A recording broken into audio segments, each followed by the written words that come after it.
ay sasabit sa kanyang ika-112 anniversary. Patuloy po na nagtatagumpay ang Iglesia sa lahat ng mga aktibidad at mga gawain. Ito po'y kahayagan ng patuloy na tinutupad ng ating Panginoong Diyos ang kanyang pangako sa kanyang bayan sa mga huling araw na ito. Sa Panginoon Diyos po ang lahat ng kapurihan.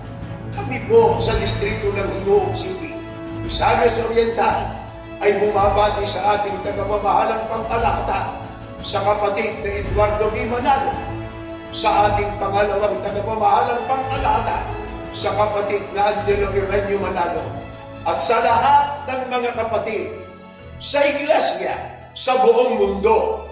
Happy